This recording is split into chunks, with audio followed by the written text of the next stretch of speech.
Good afternoon. Good afternoon, everyone. Welcome to the National Press Club, the world's leading professional organization for journalists. My name is Andrea Edney. I'm an editor with Bloomberg News, and I am the 111th president of the National Press Club. Thank you. Well, we are so pleased to welcome today's speaker, the head of the U.S. Small Business Administration, Linda McMahon. Before we begin, I would like to ask you, if you haven't already, please turn off all cell phones. If you're tweeting, our handle is PressClubDC, and the hashtag for today's event is NPCLive. I would like to now introduce our head table guests. Please hold your applause until everyone has been introduced. Starting from your right, we have Allison Priebe, owner of Queen Bee Designs. We have, yes, hello, Allison. We have Jonathan Salant, Washington correspondent for New Jersey Advance Media and a former National Press Club president. We have John Sayers, CEO of Sayers and Associates. We have Tamara Hinton, Senior Vice President at Story Partners and a member of the National Press Club Headliners team. We have Dan Friedman, Northeast Regional Correspondent at Hearst Newspapers Washington Bureau. Those newspapers include the Stamford Advocate, which you may know. We have Pradeep Biller, Chief of Staff for the U.S. Small Business Administration. Coming from this end, we have Alan Schlafer, president of the Wharton Club of Washington, D.C. We have Christine Warnke, television host of The Next Word on MMC TV, Channel 16, and the member of the National Press Club Headliners Committee, who organized today's luncheon. We have Andrea Stone, CEO of Dynamic Pro.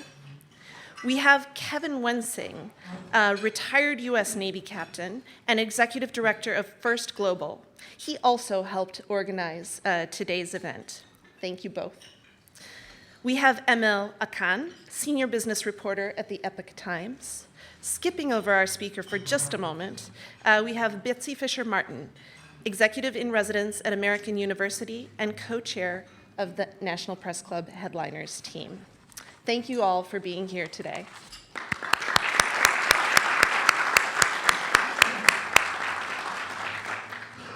I would also like to acknowledge additional members of the Headliners team responsible for organizing today's event.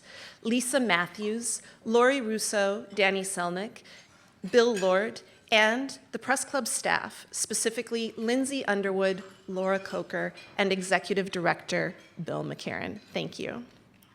So, Linda McMahon serves as the 25th administrator of the U.S. Small Business Administration. She advocates on behalf of our country's 30 million small businesses, specifically through access to capital, federal contracting opportunities, counseling, mentorship, and financial assistance. Administrator McMahon is part of what the media reports have dubbed the $14 billion cabinet at the start of Donald Trump's administration. Together with her husband, Forbes magazine has placed Administrator McMahon's estimated net worth at over $1 billion.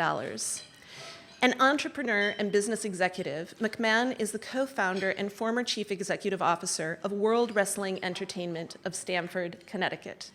She helped build the business out from a 13-person regional operation to a publicly traded global enterprise with more than 800 employees worldwide. So one could say that Linda McMahon comes to this position with her own experience in small business. Administrator McMahon stepped down as CEO of her company in 2009 to run for U.S. Senate and was the Republican nominee in Connecticut in 2010 and 2012. Now she supports President Donald Trump's agenda for other small businesses, which include backing his ongoing battle with Amazon. Administrator McMahon said last month in an interview with Fox News that the jury was still out on Amazon's effect on small business. She said Amazon provides startups with an opportunity to boost sales, but that comes at a price. She also said that the #1 concern among small business owners when she began her SBA role was tax cuts. With those now in place, she says the #1 issue is being able to find enough qualified workers. That should be good news for those who are graduating or looking for work. Overall, small business optimism remains historically high as measured by the National Federation of Independent Businesses monthly index. In April, that optimism index reached a record high, and April was also the 17th consecutive month of historically high readings. Government is back on the side of business, Administrator McMahon has said. We are so happy to have her here today. Please join me in welcoming Administrator Linda McMahon to the National Press Club.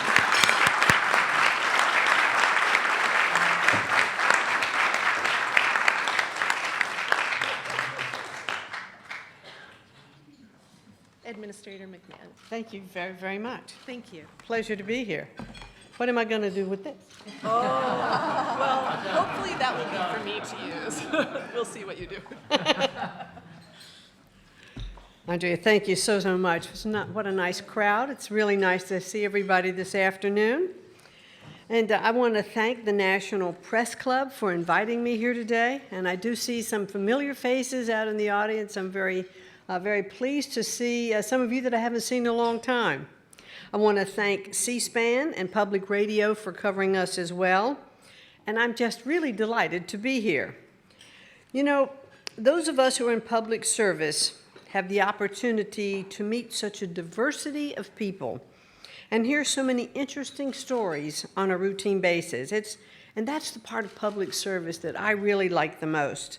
Whenever I arrive at a business, when I'm out doing my road tours and the owner or owners of those businesses come up to greet me, they take such pride in telling me about their business, how they started, how they have grown, and what challenges they faced or what ones they are still facing. Now, for those of you in the room, and I know there are several, who own your own businesses, you'll understand what I mean when I tell you that an entrepreneur's business is really personal to them. It's like an extension of them. And when President Trump asked me to take on this job, he told me he wanted someone who actually had built a business, someone who had experienced the ups and downs and would fully understand the issues facing our small businesses today. I'm happy that he has confidence in my ability to do this job. Today I want to talk to you about the state of small business in America. We talk a lot about the importance of small business because small businesses really do drive our economy. 99.7% of businesses in our country are small businesses. Nearly 2/3 of net new jobs in the private sector are created by small businesses. Because of how vital they are to our economy, and because the small business sector historically has led this nation out of economic recessions and into periods of growth, I am always very focused on listening to what small business owners have to say. So here's what they're telling us. The NFIB is reporting a 45-year high in small business optimism. A CNBC survey conducted last quarter measured the highest ever surge in small business optimism. Small business optimism matters. Entrepreneurs are risk takers by definition. When they feel confident about the future, we see more startups and we see more growth. And that's exactly what they're telling us. A UBS poll conducted recently found that nearly half of small businesses will invest more in their businesses in the upcoming months. 1/3 of small businesses plan to increase hiring. So the question is, what's led to all this optimism? I'm here today to tell you this surge in small business optimism and everything that flows from that didn't happen just by accident. It's not the result of some cyclical realignment. It's not happening because of public policy decisions that were made years ago. It is happening, I believe, as a direct result of this president's leadership. Both the tone and the policies coming out of Washington are different. Small businesses see a president who is not only bullish on America, but also aggressively driving bold pro-growth public policies. And here's what's happening as a result. Unemployment claims today are at their lowest level since the early 1970s. The unemployment rate is at 3.9%. African American employment rates are at the lowest levels ever recorded. Unemployment among women is at the lowest level in 18 years. Last month, the federal government took in a record $218 billion surplus. Inflation is barely above 2%, and wages are rising. And you're right, Andrea, those graduating classes today are really at a good time. I've given 2 commencement speeches over the last couple of weeks, and I've told all those students it's a great time for you to be graduating.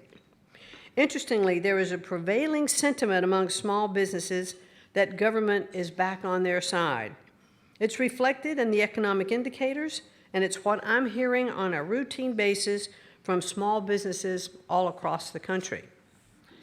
I get asked all the time whether I think the tax cuts have benefited small businesses.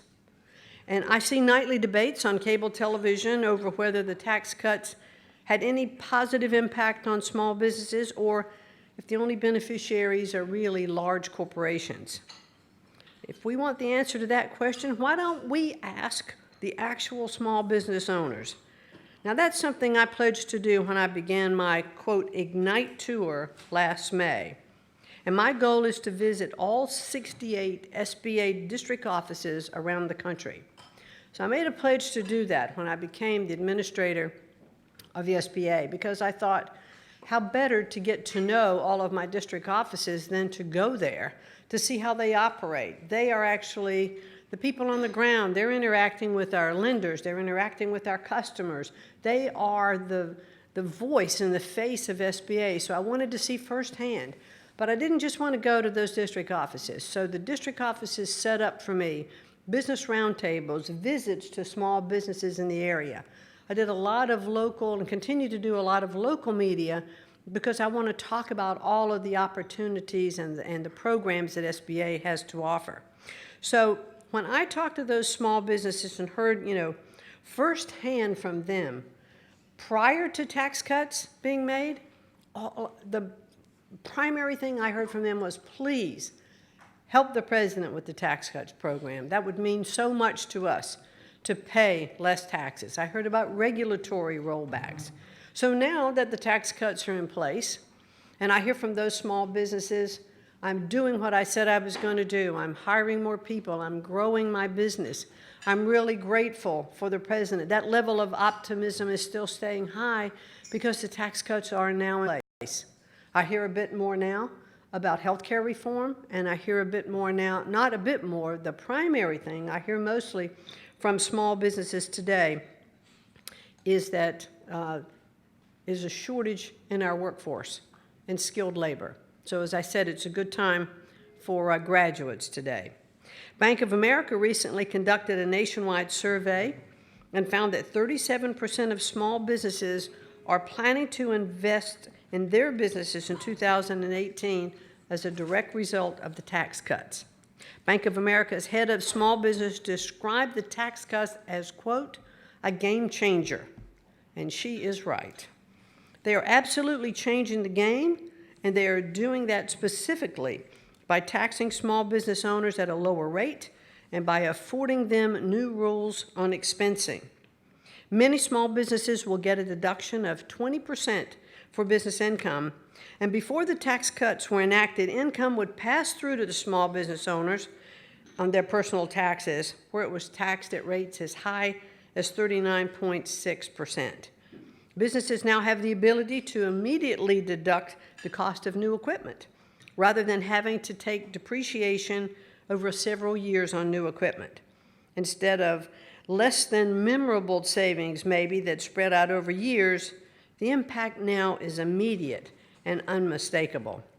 And as I visited several businesses, and one I reference often because it just stuck in my mind, it was a bread baker up in Massachusetts, and I was touring his facility.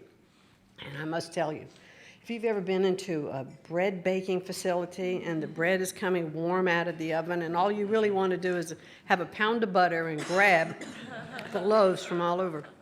And it was really great. It was a family business that had started small and built.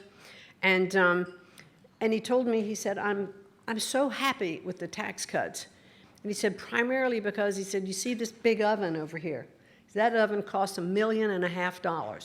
Because of the expensing now under the new tax cuts, I'm going to buy a new oven, and I'm going to bring on new accounts. I'm going to hire more people. I'm actually going to expand my facility.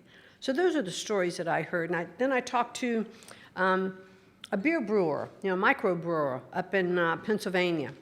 And he was walking me through, and I was looking at these big vats, mixing vats for the different flavors of brew. Did you know they have chocolate-flavored beer? Wasn't my favorite, but I did get to taste a few, as well. But this brewer told me, he said, not only am I going to buy now another mixing vat, he said, because I will have more product and I distribute it not just here, but I also have a small cafe out front.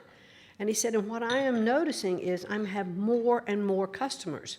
And those customers have more money in their pockets to spend, so they're coming. So I'm having, I'll have a double benefit. But these are real stories. And I think it's important, for us to be out and listen.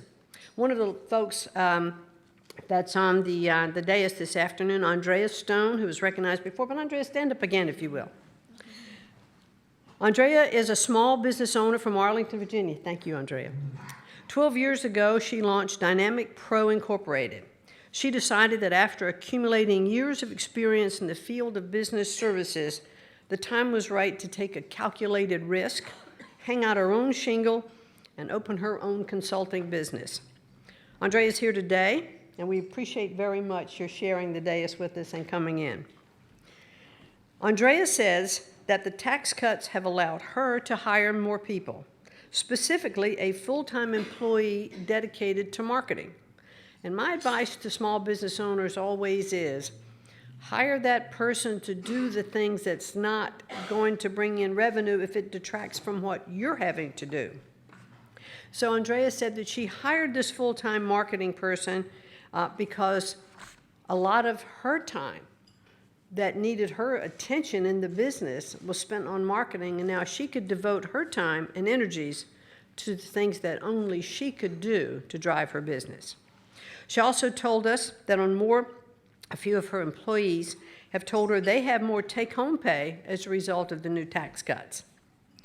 John Sayers is another small business owner who is here today. 17 years ago, he started as a one-man operation with $1,000 in borrowed capital and a makeshift basement office. Today, he has about 300 employees and offices in Washington, San Diego, and Maine.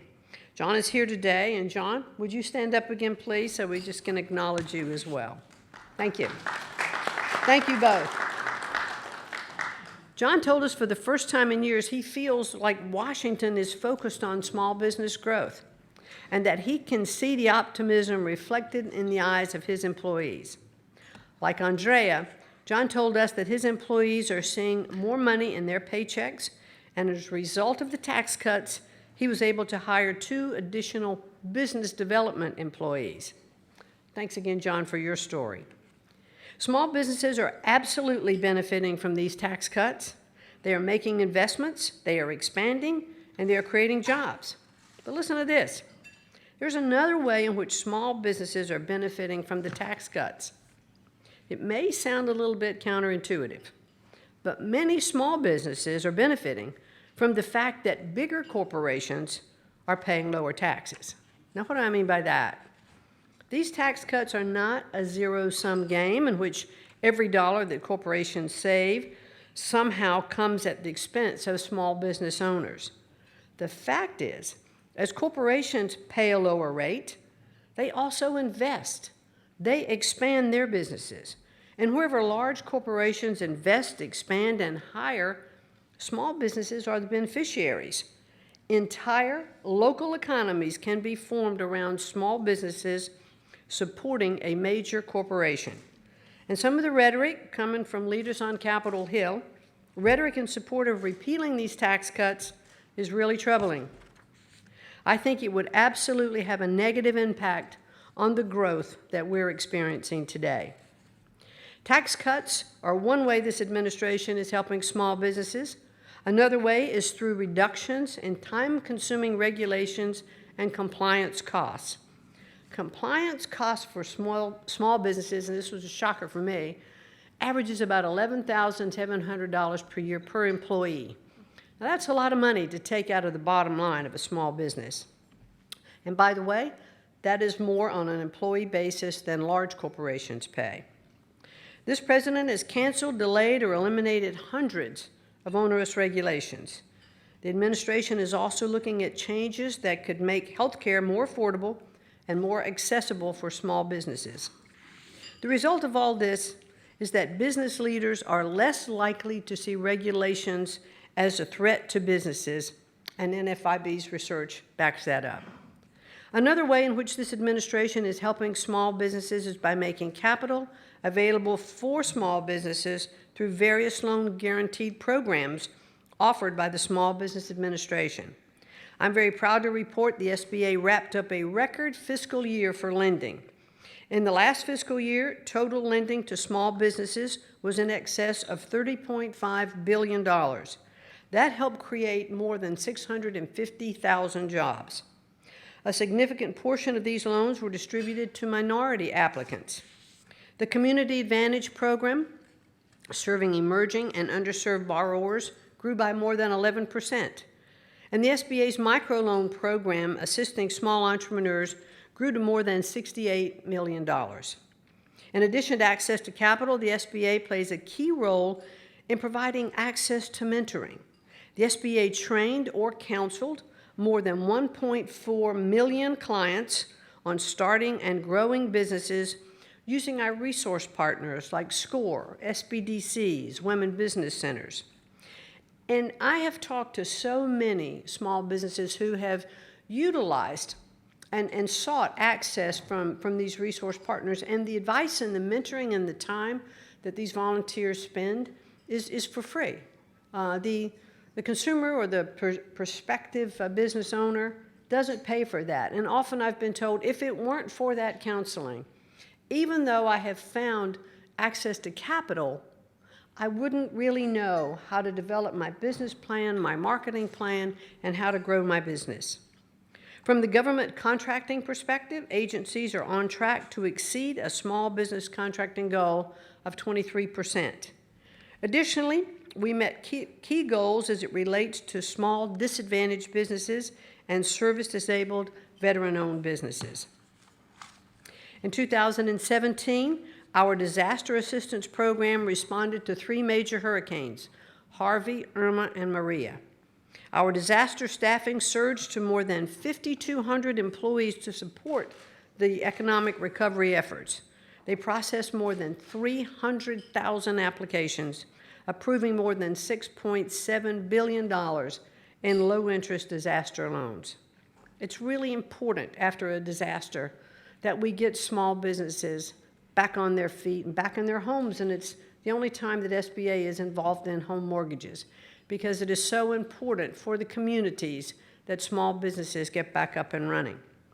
We process these loans in record time, an average of 16 days for homes and 24 days for businesses, which is a major improvement compared to recent large disaster events. And in fact, we cut the time in half. I came into this job to advocate on behalf of small businesses, but with a particular interest in advancing women-owned businesses. I mentioned our flagship 7A loan program, which is run by partnerships with nearly 2,000 banks and other financial institutions. That program had a banner year for women last year. 30% of our flagship 7A loans went to women-owned businesses. 2 out of every $5 SBA approves in the microloan program went to women.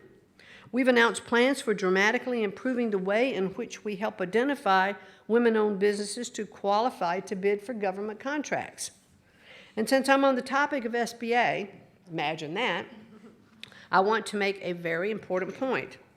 Washington is frequently described as a dysfunctional town where nobody wants to work together. And I can tell you it is certainly not the case at SBA. It's not the case among the various committees of jurisdiction in both the House and in the Senate. There is truly a bipartisan atmosphere focused on improving what this agency does every single day. Now, that doesn't mean we agree on everything all the time, but it does mean that the discussions are supportive, civil, and constructive, and they are most always conducted in good faith. My tenure thus far at the SBA has restored my hope that we can find broad areas of agreement and work together in a way that benefits small businesses and entrepreneurs. It's really been a remarkable experience. Small businesses really are the engine that drives this American economy. They are the innovators, the builders, the people responsible for moving goods and delivering important services. They are not asking Washington to hand them success on a silver platter. They just want government to create an environment that allows them to focus on developing an idea, bringing it to market, and generating a profit. But let's not forget that in addition to being the backbone of the economy in this country, small businesses are also the glue in our communities and the support system for the families who live there. Thank you all very much. Very much.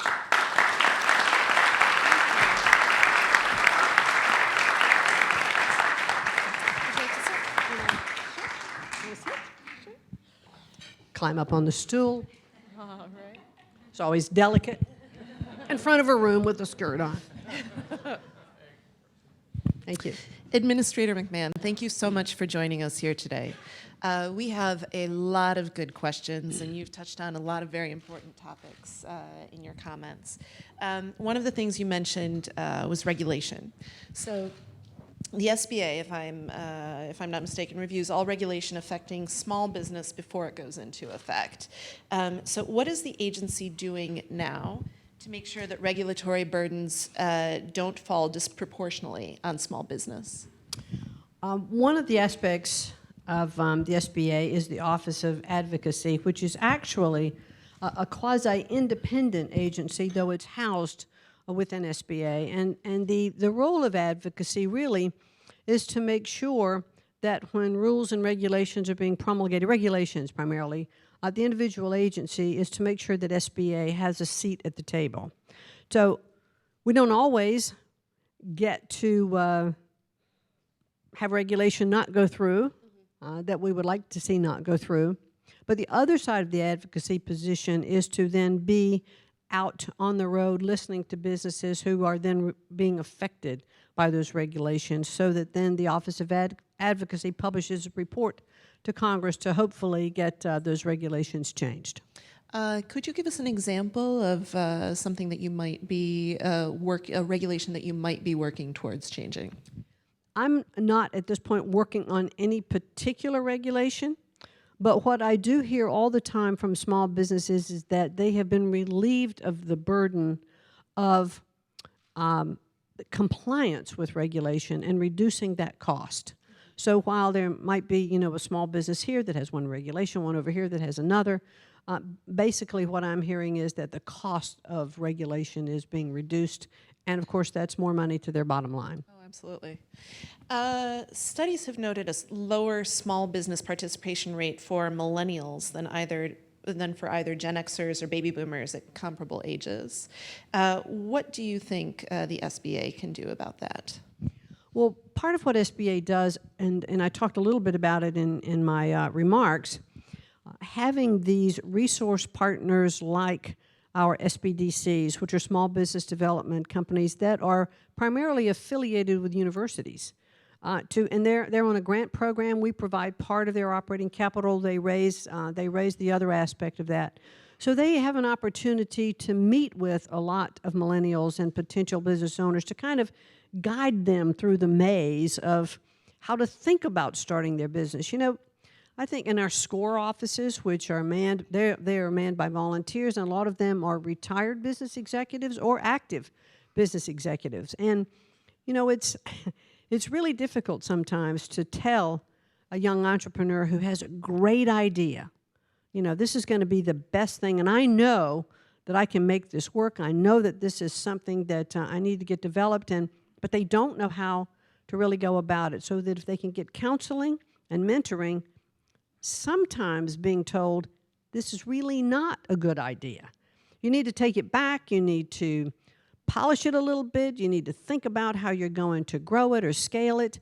Come back, let's do it again. And so I think we just need to be available to give that kind of advice. And part of what I do when I'm out on my road tour and visiting these offices, the Ignite tour, I tell everybody I'm on fire. I want them to be on fire. And so when I'm out, I do a great deal of local media because I think SBA is the best kept secret in the country. Not because there are not many businesses who think about loans with SBA, but they really don't know about all of the mentoring aspects of what's available. And, to be able to get that advice and that counsel. And there's a program called Emerging Leaders, which is for businesses that are already up and running in underserved areas. And it's almost like a graduate course in business. It's 7 months, and it's free. Oh, wow. So all of these things are so helpful to businesses, and I just want to get the word out more that these are available. Absolutely, that's very important. We have a question here that's specific to the region of Appalachia, but I think that this could also apply to some other places in the country. And that is there a push to increase small business startups in Appalachia to try to give hope to youth who may otherwise be drawn to drug/opioid abuse? Well, we don't have a program that I'm aware of that is specifically focused on Appalachia. However, we do have our 68 district offices around the country. Yes. So the outreach from those offices, hopefully is in areas where we do have underserved communities. And that's why all of these resource partners that I keep referencing are so important, because they can give guidance and they can show. Sometimes, sometimes somebody just needs a little wind beneath their wings. They just need a little bit of that support system. And when they get that, they can flourish. And so I think the education that's necessary in underserved communities, as well as the support system, is vital for that growth. Absolutely. Okay. I have a question here about farmers, specifically. Farmers and ranchers are facing a tough farm economy with bankruptcies on the rise. The House is currently debating its version of the 2018 Farm Bill. Do you support this legislation? And what else should we consider as it relates to small business and agriculture? About a month ago, I spent a day on the road with Secretary Perdue in his RV. Well, now, that's an experience in and of itself. But How big was that RV? That was just a small RV. We had an opportunity and we were in rural Ohio, and we visited. We did a town hall. We visited a couple of farms, and I listened. He is so fluent in the needs and the concerns of the farming community, and I would clearly defer to him. Because even though a lot of small farms are small businesses, I have not really addressed with the farming community per se, what their issues are. From the small businesses that I deal with, and what's really come across, my sphere right now is really more access to capital and the mentoring. Gotcha. What about cybersecurity? I have a question here about cybersecurity, in that one of the biggest challenges to small business and, of course, other American business is from hacking and other IT or cyber issues. So what is the Small Business Administration doing on its own and with Homeland Security and other agencies to protect small businesses from these threats? Because also it can be sometimes more difficult for a small business to deal with a threat like that. They don't maybe have the same computer department that a Fortune 500 company would, or the same types of access to that expertise. It's a real issue, and part of what SBA is doing for small businesses is, first of all, making them aware that there can be targets for cybersecurity. Many of them don't know that. They don't even think about it. Why would they want to hack into me? Or utilize, that trail to get somewhere else. So We do provide, again, the mentoring and the counseling to make sure that businesses are aware of that, what companies can provide those services for them at, at low cost. But I think most importantly, it's making sure that they are aware that this is something they need to address. Do you find that small businesses are often more frequently the target of hacking than large businesses because it's easier to get into a small business? Are they under greater threat? I don't have any stats, Okay. on that at all. Yeah, sure. I think, we can, sitting here in Washington, we know that cyber threats are Yes. very real departments do. here. And we've got all kinds of folks to be able to prevent that. Right. So here's another kind of cyber question, which is cryptocurrency is changing the way business conducts financial transactions. Can you comment on this as a trend and how it affects small business? I have not had that question from a single small business that I've met with or dealt with. Well, that's telling. That's something. And, and I haven't really discussed it, with our lending partners at this point. But look, we're constantly in a mode of change. And so as, Bitcoins and other cryptocurrencies become more of lending currency that might affect small businesses, we'll have to address that and stay up on it. As it comes. So moving into a more macro picture, how do you feel current U.S. trade policy impacts small business growth and development? And do you have concerns about current policy as it relates to our relationship with China or the renegotiation of NAFTA? That's a whole lot of questions there. It goes in so many different aspects, but there again, small businesses are often exporters. Mm-hmm. So, and a lot of the export economy of the country is a result of small businesses exporting their goods and services. So we want to make sure, that trade policy is favorable towards those businesses. But as we've seen, over decades, we've had an unfair trade policy. And so we want to make sure that trade is fair, it's reciprocal, and I certainly support the president's goal that he wants to put America first and American businesses first. Can you talk a little bit about the specifics of what SBA might be doing to make those trade policies more fair? SBA is, we have a seat at the table through our International Trade Office in the negotiations, but the negotiations are just ongoing at this point. You just hear about what's going on, and that's about all we know at this particular point, too. The negotiations are in place. We want to make sure that it's very favorable to small businesses and to our country. Does the SBA work with other federal agencies like the Department of Commerce or with state agencies, specifically on improving the export atmosphere for small businesses, export environment? Often the SBA's international trade person is located around the country, and we have I forget the number of members that we have, but co-located in the Commerce Office. Oh, so great. They have access to guiding small businesses, into those areas. And SBA has a program called STEP, and there are grants to states to help develop markets outside of the United States, for those businesses, sort of provide dollars to attend trade shows, et cetera. And the money goes to the governors of those states, and the governors then distribute that money to businesses within their states. One of the biggest obstacles to small business exporting is that they don't always have the resources to protect their intellectual property. Is the SBA either on its own or with the Department of Commerce taking steps to protect small businesses from IP abuses? If so, what steps? Well, I think that's a general concern for all businesses, yes. in the country, not just small businesses. And clearly, I was in a former life aware of how important it is to protect, trademarks and intellectual property. And I think that's something that is ongoing as we look, I think, at trade negotiations, et cetera, as to protecting that intellectual property. Are you happy with the current government tax plan, or do you think it could still use some tweaking before this administration leaves office? I was very happy to see the tax cuts passed, and for all of the things that I talked about in my prepared remarks, we are seeing the effects of those tax cuts. Mm-hmm. I think the president is already talking at this point about perhaps another levels of tax cuts, but I don't want to get ahead of the administration in commenting on that.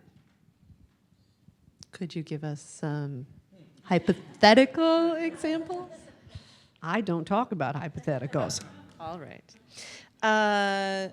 Are you looking to give any incentives or tax breaks to brick and mortar small business so that they can compete more effectively with online business? Am I looking to? I'm not quite sure I understand the question. Small business administration or the administration in general. I mean, because Well, obviously this would need to be long. I think what the SBA really is trying to make sure of is that we can help counsel the brick and mortar businesses. Main Street USA is incredibly important. As I mentioned, those small businesses are the glues in the community. So how do we help them, compete with other big businesses? And one of the things that I like to talk to them about too is to make sure that you have a unique product in your store, in your brick and mortar. How do you get people to come into your store? And it's more often than not, it's being able to provide personalized service. And I can give you a personal example. There is a store in my hometown that carries a lot of the same brands that bigger stores do, but it's very convenient for me to go to that store and shop because they know it's a family business. They know what my schedule is like. They'll often open or stay open later.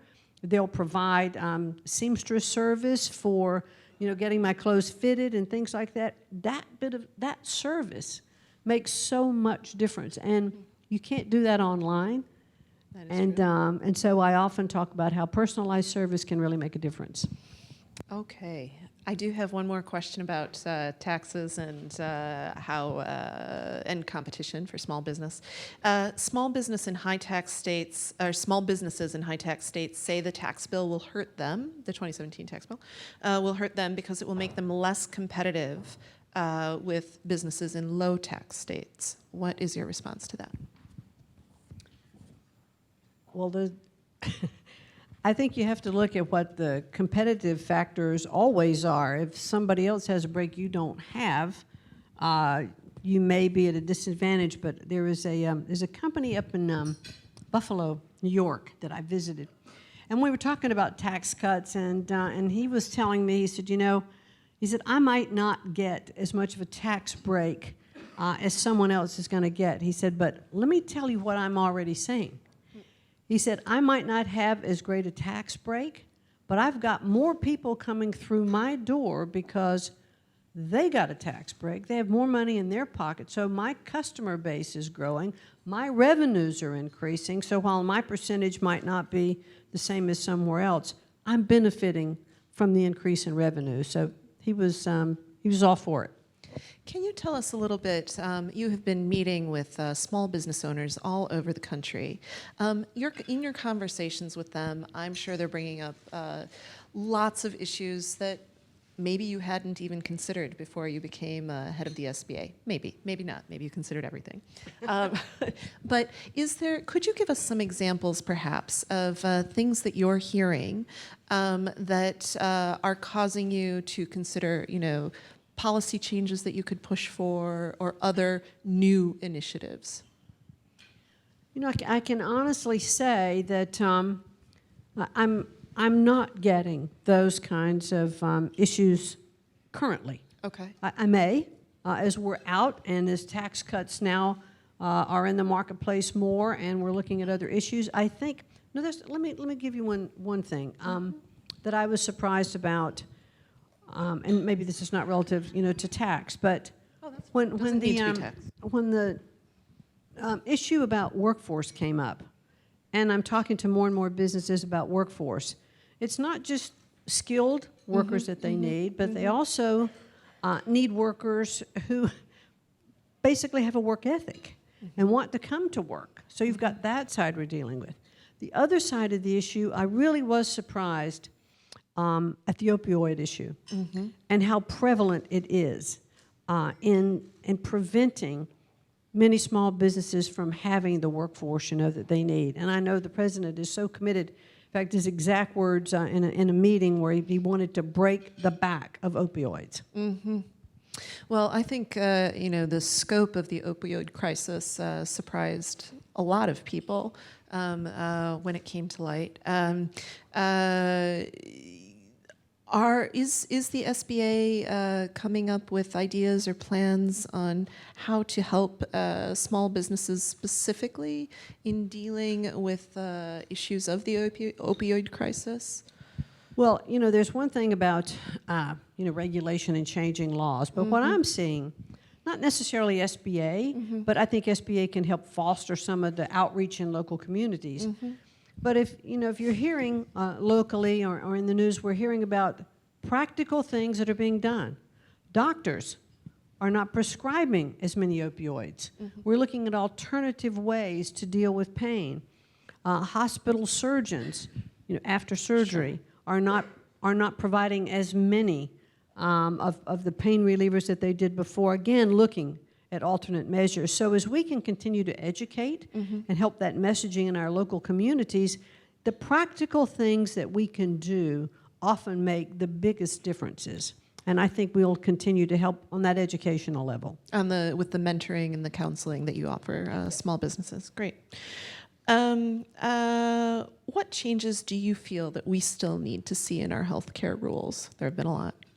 Well, relative to SBA and small businesses, which is kind of where my focus is, basically and I've had a couple of meetings with Secretary Acosta. As a matter of fact, I think he will be rolling out in another week or two a new version of associated health plans. And I think this is going to be incredibly beneficial to small businesses who will be able now to be in the marketplace to buy as part of, like a large company would, through these associations that will be developed either geographic proximity for small businesses, industry associations, industry specific. And I think one of the biggest benefits for small businesses is that for the first time, a sole proprietor, an individual, can be considered a group. And that has not been the case before. So a sole proprietor will be able to go into the marketplace to buy insurance at reduced premiums. Oh, good. Okay.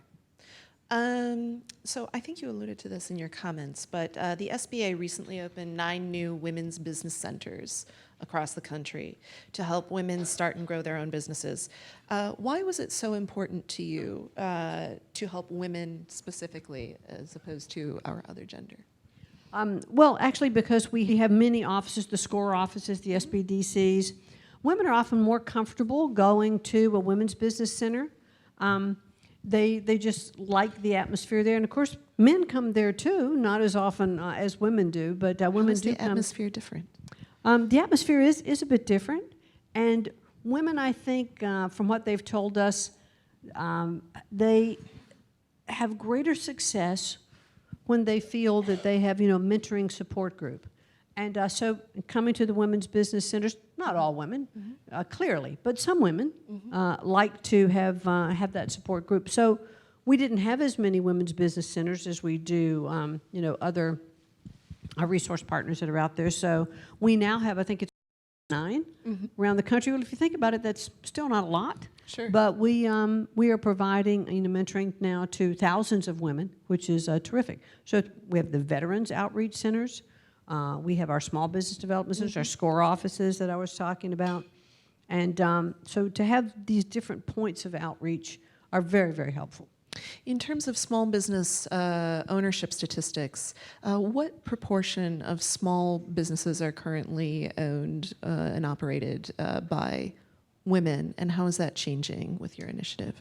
Women actually own about 66% of business. Well, do you have that stat, Gary? I can tell you that it's the largest and fastest growing aspect of small business. I don't have it off the top of my head. Yeah, and I was trying, 66% sounds high. Now that I've said it, I think that's high.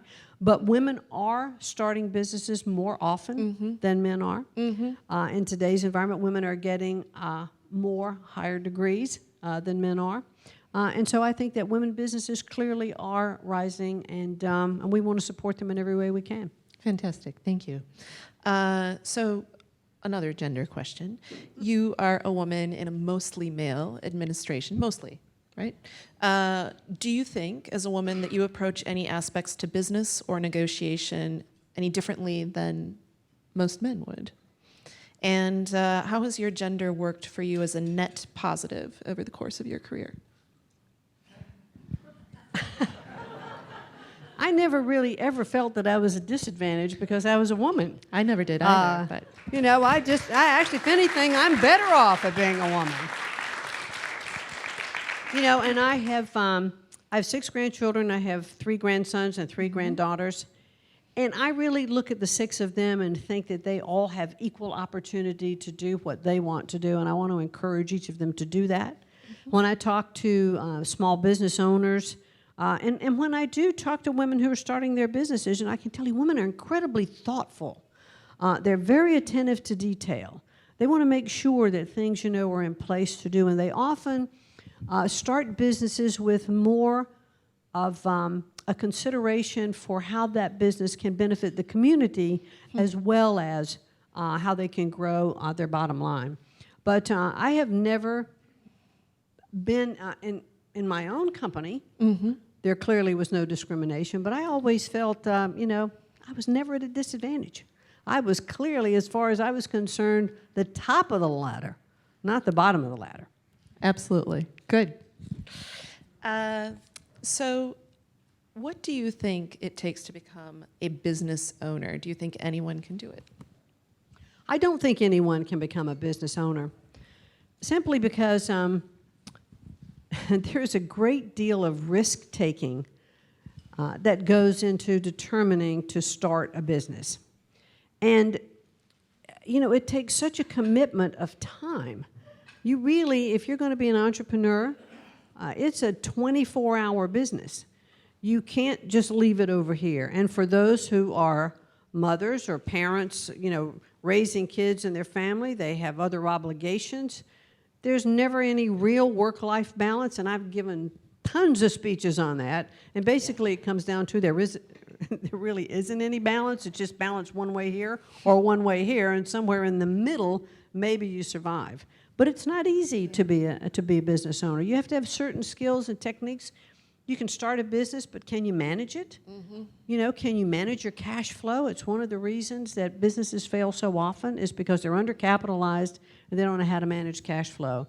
And until you get into that, you really don't know. So I think it does take particular skills to be a business owner. But sometimes you can start out not knowing how strong you are and not really understanding how much of your survival instinct is there. So if you want to start a business, you may not succeed, give it a shot. You know, take a risk. Don't be afraid to fail.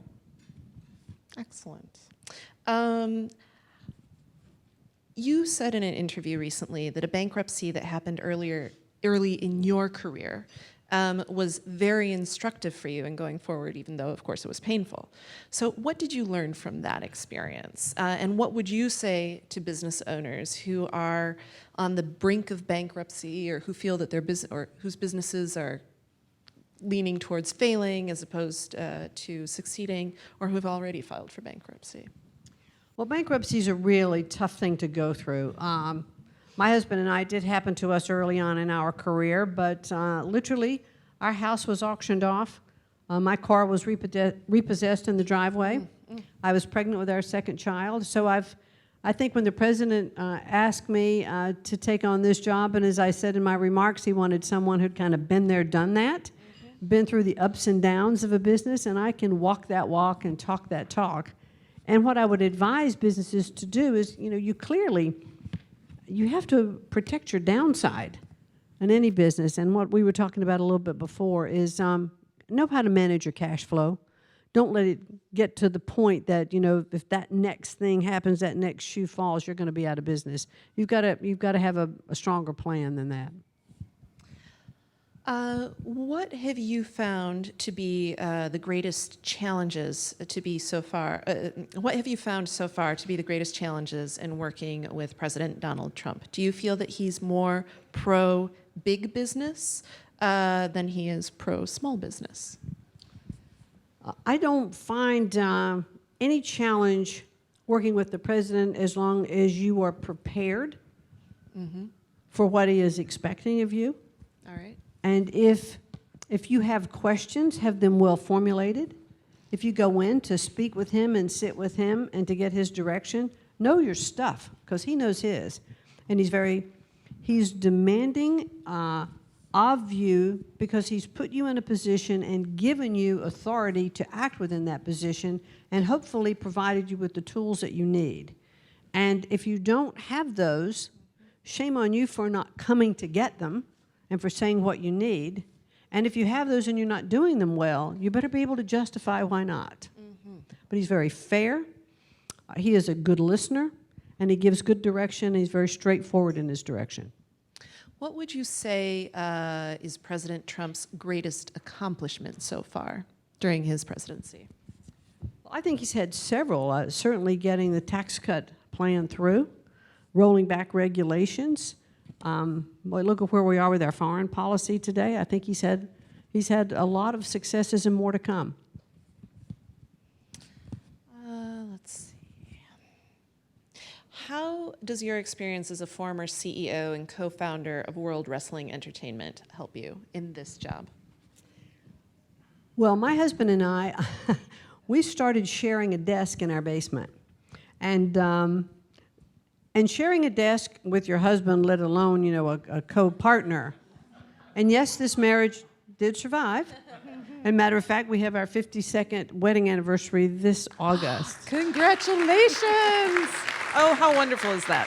Yeah. That deserves a round of applause. There aren't too many of us to do that. But building a business from the ground up, I mean, really starting with a little capital, building it market by market, understanding how to manage cash flow, understanding how sometimes ideas have to wait, but don't let go of them, looking for opportunities and not. Sometimes you have to create opportunities, but don't be afraid to take opportunities that might come your way. Mm-hmm. I can tell you when WWE did its first WrestleMania, which was its kind of big Super Bowl event in 1985, it had never been done before by a single company, a single entity, to have one event that was literally shown, all around the country in our particular industry. And so it was not only the early stages of pay-per-view, but it was also being shown in arenas on closed-circuit projection, which had happened with boxing. Mm-hmm. So we had to have a letter of credit in order to put all of these big projectors in place. And I honestly believe we had signed our children away at that point. And at about 2:30 or 3 in the morning on the night of the event, after having some of the receipts come in from around the country, I finally realized that we had broken even and we were not going to have to draw down on the line of credit, which we had been able to establish. Mm-hmm. So when you look at different, plateaus or aspects, in your business that have really made you who you kind of are today in terms of that risk-taking, what it took to get that line of credit, all of the aspects of putting a big deal like that together, I'm not sure there's been anything that sort of prepared me to deal with all of the aspects of business, whether it was negotiating with arenas, whether it was negotiating with products, industry, technology, all of that, and as it continued to change, I can't think of any better place I could have had better grounding than at WWE. Oh, fantastic. So I have one final question for you here. Here goes. So have your experiences with professional wrestling come in handy while working in government? Have you ever needed or wanted to pull out an over-the-shoulder body slam? Over the shoulder? I don't know. Body It slam? sounded good when we were talking about it. Something, boom. When I was running for the Senate in Connecticut, I was asked one time, there's a lot of debate, that goes on the Senate floor, and how do you think you might, pull everyone together at some point? What would be the remedy with all else had failed? And I said, well, maybe we just ought to set up a ring down on the floor of the Senate, and we just invite everybody in for a Royal Rumble, and the last man standing would get the bill passed. I like that idea.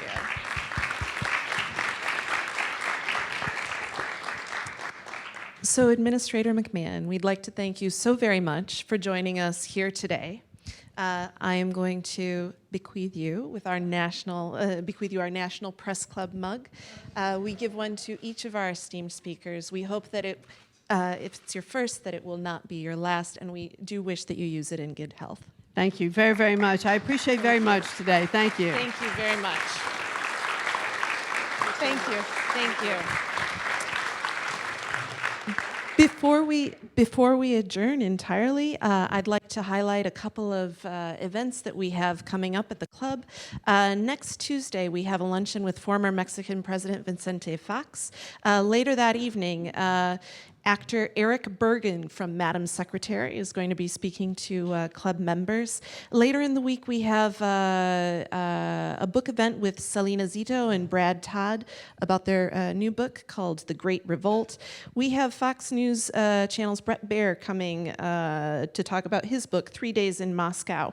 We have John Meacham coming for a book event in June. We also have the CEO of Delta Airlines and the Commissioner of Major League Baseball. I hope that you will all consider coming to some of these events. Take a look at our website. We have a lot of things there. And with that, our luncheon today is adjourned. Thank you for coming.